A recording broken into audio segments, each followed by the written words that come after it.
So no matter what I do, hooray for me because I'm a great guy. It's all good. No matter how many dogs I kill, I just do an inventory and accept. ¿Por qué Jesse se odia tanto a sí mismo? ¿Qué nos dice su experiencia en terapia sobre su inhabilidad para aceptar, perdonar y seguir adelante? ¿Y por qué quizás esa no siempre es la respuesta? Todos amamos a Jesse, empatizamos con él y sabemos que es una persona con un corazón enorme que se preocupa por los demás y está dispuesto a hacer lo que haga falta para ayudar a las personas que le rodean. Pero eso no cambia el hecho de que fueron sus decisiones las que lo llevaron por un camino muy cuestionable, y que las ideas tan negativas que siempre mantuvo sobre sí mismo, como que era un tonto, un bueno para nada, un perdedor y una mala persona, lo condenaron a una vida de sufrimiento y tragedia. Al igual que Walter, Mike y otros personajes de este universo, ni siquiera cuando las cosas realmente se salían de control y la gente a su alrededor moría o se veía afectada de alguna forma, era capaz de dejar el negocio de las drogas y darle un giro a su vida. Sería un error decir que todo fue su culpa, ya que muchas circunstancias interfirieron para llevarlo hacia su ruina, y jamás fue merecedor de todo el sufrimiento, las pérdidas y los traumas que tuvo que enfrentar. Jesse nunca confió en sí mismo ni creyó que pudiera cambiar, y esto lo hizo muy vulnerable a las constantes manipulaciones por parte de Walter y la gente que lo rodeaba. No tuvo la red de apoyo que necesitaba. Sus padres lo veían más como una amenaza que como una persona que necesitaba ayuda. Su hermano era el hijo perfecto que recibía todo el amor y la atención por parte de los mismos. Creía que jamás podría ser como él, y todo el mundo lo trataba como si fuera escoria por consumir y traficar drogas. Difícilmente podría conseguir un trabajo decente o ganar una fracción de lo que ganaba en cualquier otro empleo. En ocasiones, hasta sus cualidades más nobles, como su inocencia y la nobleza o el deseo de ayudar a otros, le jugaban en contra. Si bien cometió muchos errores y no tomó las mejores decisiones, también fue una víctima de Heisenberg y un mártir que trató de conservar algo de su humanidad en un mundo cruel y despiadado, donde jamás tuvo las cartas ganadoras. Pero antes de seguir, les quiero dar la bienvenida al canal. Mi nombre es Andrea, y si les gusta este contenido, pueden suscribirse para ver más videos como este y comentar qué otros análisis les gustaría que hiciera de esta o cualquier otra serie. Y ahora sí, continuemos. Después de la muerte de Jane, la primera gran tragedia en su vida, tras iniciar en el negocio de las metanfetaminas, recurrió a las drogas, su método de escape preferido, pues no supo cómo lidiar con esta pérdida y no quería enfrentarse al dolor ni a la culpa que sentía por lo sucedido. Fue Walter quien acudió a rescatarlo y lo convenció para que fuera a un centro de rehabilitación para dejar de consumir. Y aunque logró desintoxicarse y alejarse de los estupefacientes durante un tiempo, siguió acarreando esta culpa que llevaba consigo. Es por esto que desde la tercera temporada dejamos de ver al Jesse alegre y gracioso que conocimos en un inicio para conocer a un Jesse mucho más oscuro y sombrío. I accept who I am. And who are you? I'm the bad guy.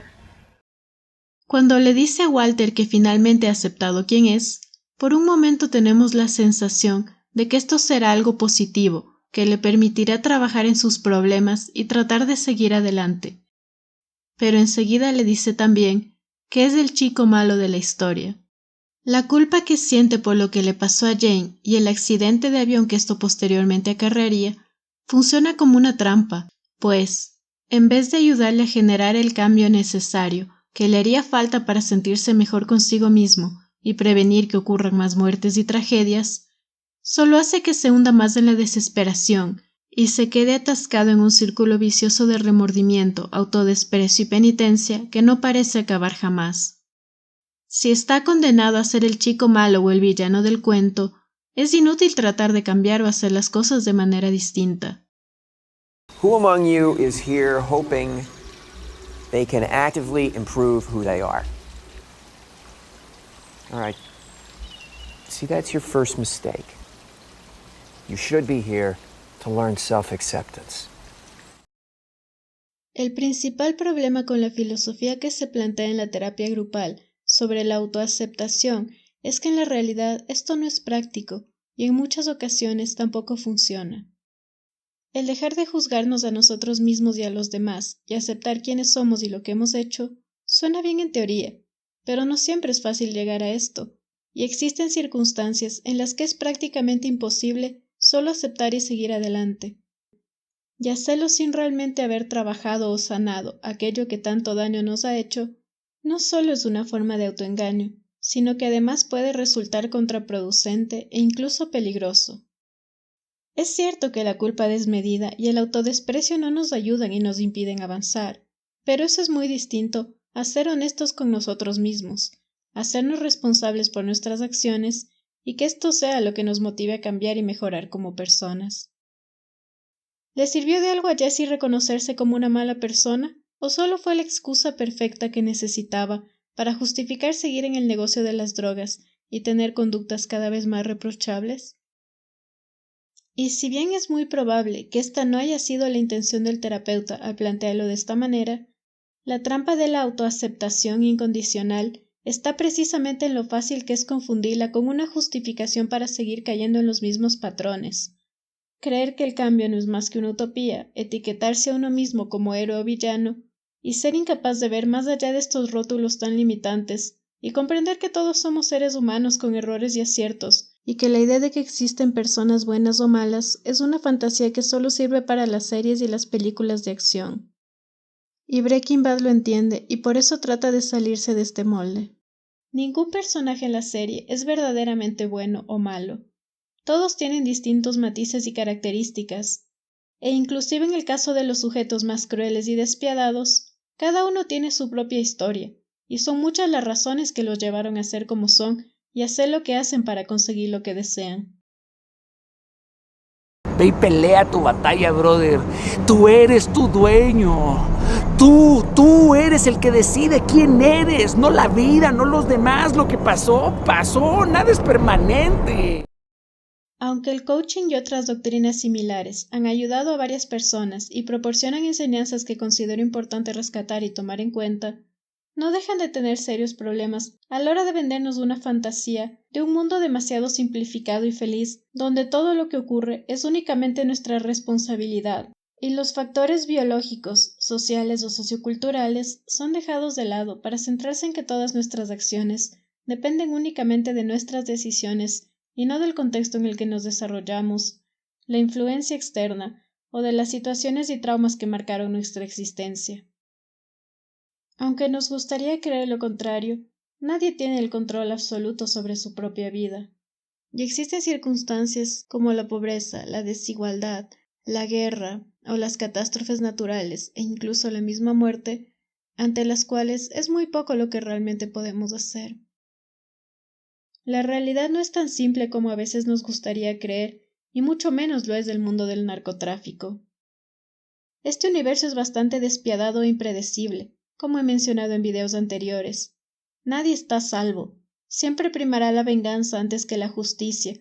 El daño colateral está normalizado, y hasta las personas más nobles e inocentes podrán verse afectadas de alguna forma y perderán la vida por unos pocos dólares.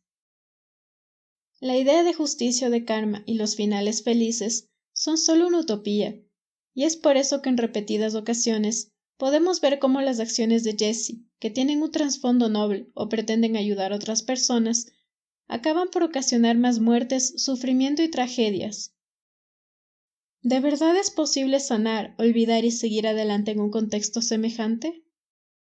Aunque la solución más fácil para Jessie, tras haber dejado de consumir, hubiese sido ya no cocinar más metanfetaminas y dedicarse a otra cosa, una parte de él simplemente no podía soltar el pasado, y estaba decidido a desempeñar el papel de chico malo que pensaba que le correspondía. No se toma en serio la terapia y trata de venderles drogas a personas que acuden a este grupo de ayuda para mejorar y trabajar en sus adicciones. Es por eso también que decide volver al mundo del narcotráfico, cocinando para un tipo mucho más poderoso y peligroso también, como lo es Gustavo Fring. No creía que pudiese cambiar y su trabajo era lo único que le quedaba.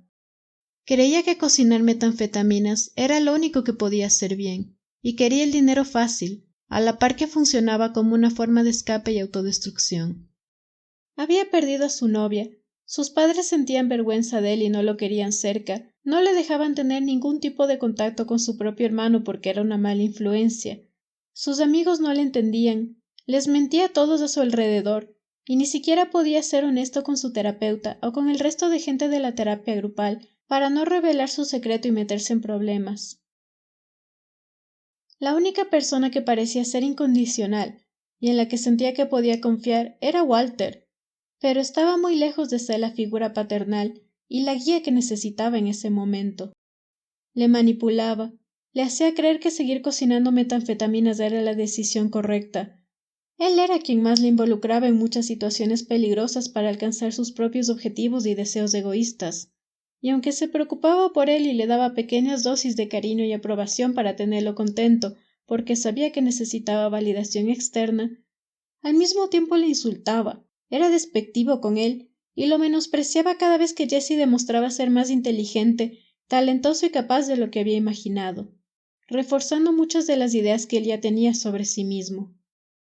Tras empezar a salir con Andrea y poner un poco de orden en su vida, parece que las cosas irán mejor para él.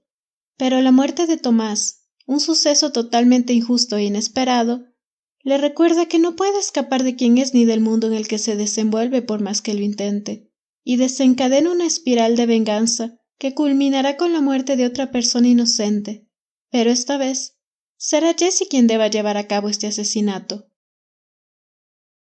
Después de verse forzado a matar a Gale para salvarle la vida a Walter, pierde toda esperanza de ser feliz o tener una vida normal, y se dedica a arruinarse la existencia.